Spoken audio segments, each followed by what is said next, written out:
what it said is it's ludicrous. I mean, look at that. 50, 60, 70. What we're going to do today is basically take you through my brand new Tesla Model 3 Performance, dual motor, all-wheel drive. I'm no professional actor. I don't claim to be.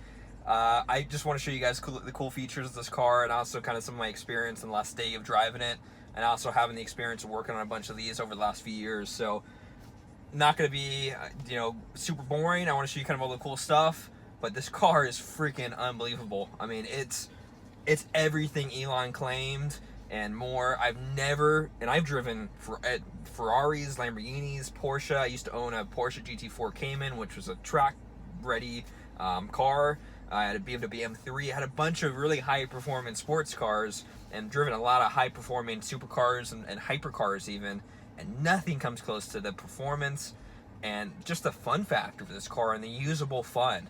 How easy it is to drive this car fast, but how easy it is and how safe it feels and how safe and nimble it is even at the limit. And I'm blown away. So we're gonna go hit the supercharger today. I'm about 88 miles to empty, and I haven't used a supercharger before in this car. I plugged it in the wall overnight. I have a wall charger at my house, and I got about 100 miles of range, a couple hours there, but I want to get the supercharged and then do some quick, run-throughs, show you guys the car, and also show you some 0 to 60 runs and that kind of thing. So I think it'll be very fun, and I hope to see you guys along with me.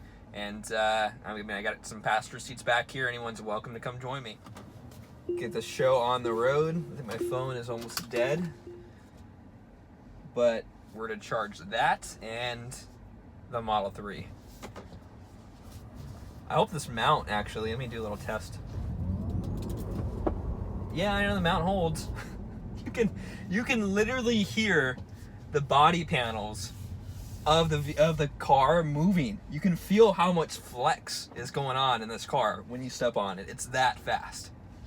I mean, it's not ludicrous fast. So the Model S, the 2.2 seconds, the Model S is about a second quicker, which is just insane to even think about, but this is fast enough, and I never thought I'd be saying that this car would actually be fast enough.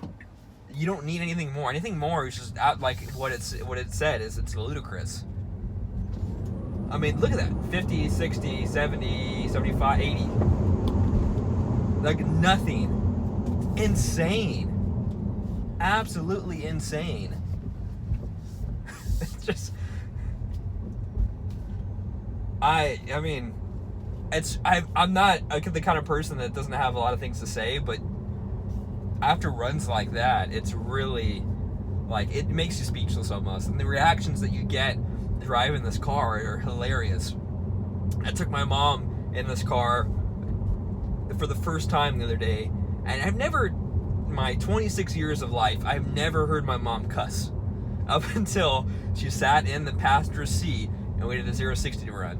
It was the funniest thing I've ever heard. Everyone's reaction to this car is just out of this world. It's unbelievable. Man, I feel like I'm hyping this up too much, but it lives up to the claim. Not only from the performance in a straight line, but God, this thing handles like nothing I've driven.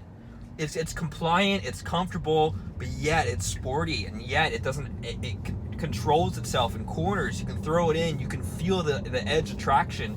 You can feel when the car is starting to slip out. There's so much feedback that it's really hard to believe it's an electric car.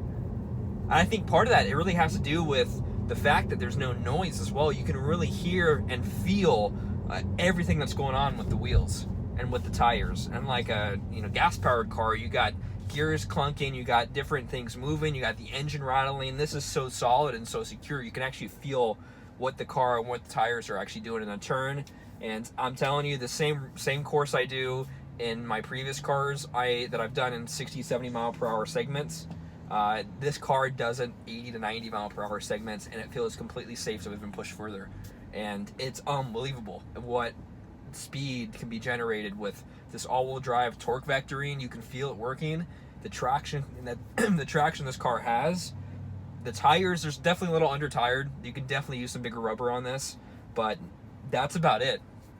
Brakes are completely adequate. Brakes are awesome. I've not experienced brake fade yet. I haven't experienced any type of real emergency stopping where I felt like it wasn't enough braking force. Obviously, I haven't tracked the car yet, so after a couple laps, maybe that'd be different. But in my short runs I've done, braking's great, suspension's great, a little bit of body roll, a little bit of brake dive, a little bit of acceleration, nose lift.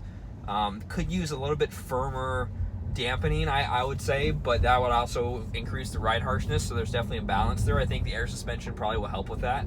I'm definitely going to either be doing coilovers or lowered springs on the vehicle.